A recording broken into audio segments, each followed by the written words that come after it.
ഹൃദ്രോഗം സംഭവിക്കുന്നത് നിങ്ങളിൽ പലരും വിചാരിക്കുന്ന പോലെ കൊളസ്ട്രോൾ രക്തധമനിയിൽ അടിഞ്ഞുകൂടിയത് കൊണ്ടല്ല. അത് എങ്ങനെയാണെന്ന് നിങ്ങൾ മനസ്സിലാക്കി കഴിഞ്ഞാൽ നിങ്ങൾക്ക് ഹൃദ്രോഗം തടയാൻ വളരെ എളുപ്പമാണ്. ഹൃദ്രോഗത്തിന്റെ യഥാർത്ഥ തുടക്കം എന്താണെന്നും രക്തധമനികളിൽ എന്ത് സംഭവിക്കുന്നത് കൊണ്ടാണ് ആളുകൾക്ക് ബ്ലോക്ക് വരുന്നതെന്നും അത് തടയാൻ എളുപ്പത്തിൽ നമുക്ക് എല്ലാവർക്കും ചെയ്യാവുന്ന കാര്യങ്ങൾ എന്തൊക്കെയാണെന്നുള്ളതും ഇന്നത്തെ വീഡിയോയിലൂടെ മനസ്സിലാക്കാം. പലപ്പോഴും നമ്മൾ മനസ്സിലാക്കിയിട്ടുള്ളത് രക്തധമനി എന്ന പൈപ്പിനുള്ളിൽ കൊളസ്ട്രോൾ ഇങ്ങനെ പതുക്കെ അടിഞ്ഞടിഞ്ഞ് ബ്ലോക്ക് സംഭവിക്കുന്നു, അത് കാരണം അറ്റാക്ക് വരുന്നു. എത്ര സിമ്പിൾ ആണ് അല്ലേ? എന്നാൽ ഇത് സിമ്പിൾ ആണെങ്കിലും തെറ്റാണ്. യഥാർത്ഥത്തിൽ നമ്മുടെ ശരീരത്തിലെ പ്രതിരോധ സംവിധാനം താളം തെറ്റി നമ്മുടെ രക്തധമനിയെ സ്വയം ആക്രമിക്കുന്നത് കൊണ്ടാണ് പലപ്പോഴും നമ്മുടെ ശരീരത്തിൽ ബ്ലോക്കുകൾ വരുന്നത്, അല്ലാതെ കൊളസ്ട്രോൾ കൊണ്ട് മാത്രമല്ല. നമ്മുടെ രക്തധമനിക്കകത്ത് ഒരു സ്മൂത്ത് ആയിട്ടുള്ള ഒരു തൊലിയുണ്ട്. ഇത് സ്മൂത്ത് ആയതുകൊണ്ട് തന്നെ രക്തയോട്ടം വളരെ സിമ്പിൾ ആയിട്ട് നടക്കും. എന്നാൽ പലപ്പോഴും പല കാരണങ്ങൾ കൊണ്ട് ഈ തൊലി കേടുവരാണ്. ഉദാഹരണത്തിന് സ്ഥിരമായിട്ട് ടെൻഷൻ ഉള്ളവർക്ക്,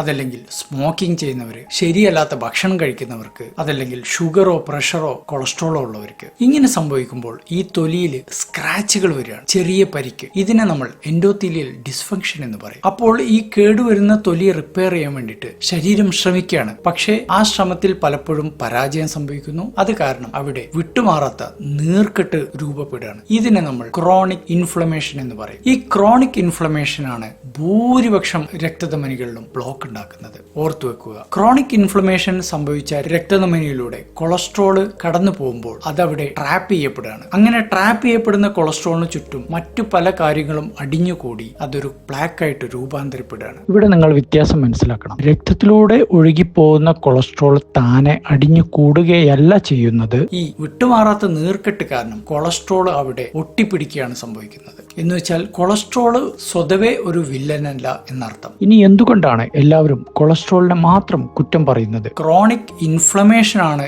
ഇതിന്റെ യഥാർത്ഥ കാരണം എന്ന് കണ്ടെത്തിയിട്ട് കുറച്ചു കാലമേ ആയിട്ടുള്ളൂ. അതുകൊണ്ട് പല ഡോക്ടർമാർക്ക് പോലും ഇതിനെക്കുറിച്ച് ബോധവാന്മാരല്ല. ഇനി ഇതുപോലെ ക്രോണിക് ഇൻഫ്ലമേഷനും നീർക്കെട്ടും ഉണ്ടോ എന്ന് എങ്ങനെ തിരിച്ചറിയാം? അതിനുള്ള ഒരു ബ്ലഡ് ടെസ്റ്റ് ആണ് ഹൈ സെൻസിറ്റിവിറ്റി CRP. രക്തധമനിയിൽ വിട്ടുമാറാത്ത നീർക്കെട്ട് HSCRP മുഖേന കണ്ടെത്തിയിട്ടുണ്ടെങ്കിൽ തീർച്ചയായിട്ടും ആ നീർക്കെട്ട് കുറയ്ക്കാനുള്ള മരുന്നുകൾ കഴിക്കേണ്ടതാണ്. ഇനി ഈ നീർക്കെട്ട് തടയാൻ വേണ്ടിയിട്ട് നമ്മൾ എന്താണ് ചെയ്യേണ്ടത്?